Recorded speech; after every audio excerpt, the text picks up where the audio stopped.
Middlesex missed the chance to return to the top of Group A of the Clydesdale Bank 40 competition after they slipped to just their third defeat in the campaign, going down by 22 runs at Lords to Yorkshire.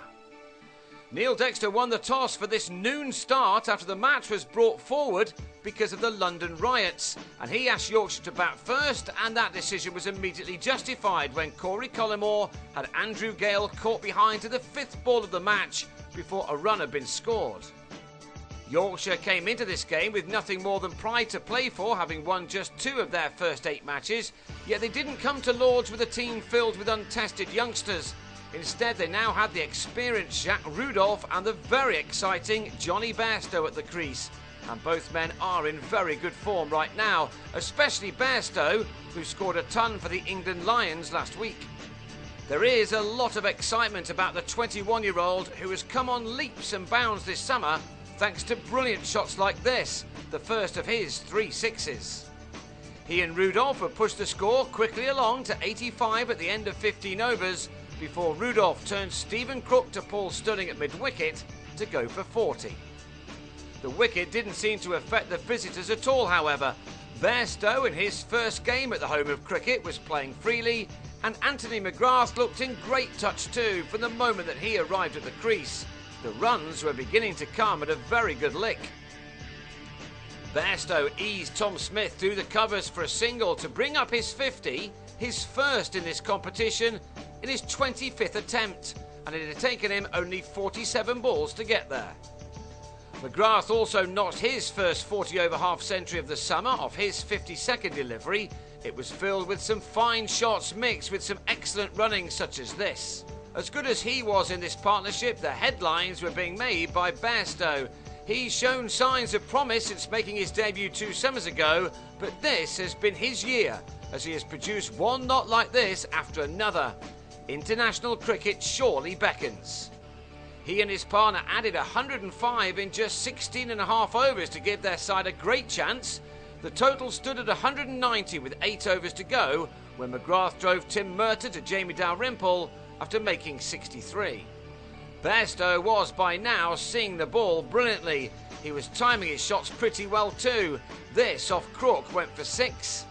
And in the next over, he also struck Murtagh back over his head to reach his splendid 100 off just 81 balls. It was a superb knock, including 7 fours and 3 sixes. He's at the peak of his form right now. He eventually made 114, exactly half the score, when he was out, bowled around his legs by Dexter, with just 5 overs remaining. Yorkshire were able to add 47 more runs in those 5 overs thanks to Gary Ballance, who swatted Collymore for a 6, and Ajmal Shahzad, who was brought up the order to throw the bat, which he did to good effect as the visitors reached a very impressive 275 for 4 from their 40 overs, their best effort of the season. Middlesex's reply began in the same fashion as Yorkshire's, with a wicket falling in the first over, Scott Newman being yorked by Ryan Sidebottom with just 4 runs on the board. But as with the first innings of this match, that didn't necessarily set the batting side back. David Malan was able to strike a couple of boundaries, while Stirling did what he does best, standing and delivering. He was not going to miss out when given the opportunity to hit the ball on what was now looking like a very good batting surface for a one-day game. This pair had taken the total to 47 off the first 37 balls of the innings, but then Malan missed a reverse paddle and was legged before to Adil Rashid for 14. The Panthers needed to establish a good partnership to set a decent platform for later, and Chris Rogers looked capable of that as the score reached 77 for 2 off the first 10 overs. It was an ideal start, but only if they could keep wickets in hand. Alas, to the first ball of the 11th over, Rogers tried to work Rashid to leg and was also given out leg before. Dexter came in to join Stirling to try to keep things going. There was nothing wrong with the run rate, but now this pair needed to keep their wickets intact. Not that Dexter wasn't going to have a dash if the ball allowed. He'd only been at the crease for a matter of minutes before he dropped a ball from Rashid into the stands. The runs were coming along very, very nicely, with Stirling completing his excellent 50 from his 32nd delivery.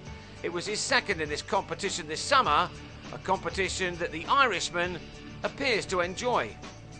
If these two could keep going, then Middlesex would have every chance of chasing down their sizable target. Richard Pyrus certainly thought so. He looked bemused when Stirling flicked him for a big 6. Stirling had raced to 68 off only 47 balls, but with his wicket, the game rapidly turned Yorkshire's way. He tried to make room to find the gap, but punched the ball into the hands of Pyra. And that started a collapse as Middlesex went from 124 for 3 to 160 for 7 in the space of 8 overs. Dexter was annoyed with himself when he pulled a short ball from Rashid into the hands of David Wainwright to go for 27. Dalrymple was unlucky. Called through for a quick single which looked on, he was brilliantly run out by Bairstow, who reacted speedily from behind the stumps. John Simpson was also run out, although his dismissal came about courtesy of a complete lack of communication between him and Crook. Simpson was sacrificed to leave Middlesex seemingly down and out on 160 for 7 with 15 overs left. The fact that they were able to get so close was down to Crook, who first joined forces with Smith. The pair produced some extraordinary cricket shots to try to keep their side in this match, but there was still a lot for them to do. Crook was inspired here, smashing side bottom for an enormous 6 into the mound stand, as he and Smith put on 66 in 9.5 overs. So 50 were now needed in the last 5, when crucially Smith on 27 drove Pyra to side bottom at long off at 226 for 8.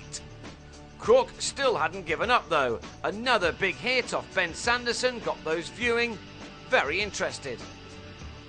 Crook followed that up with another 4 as Sanderson was hit for 32 off 3 overs.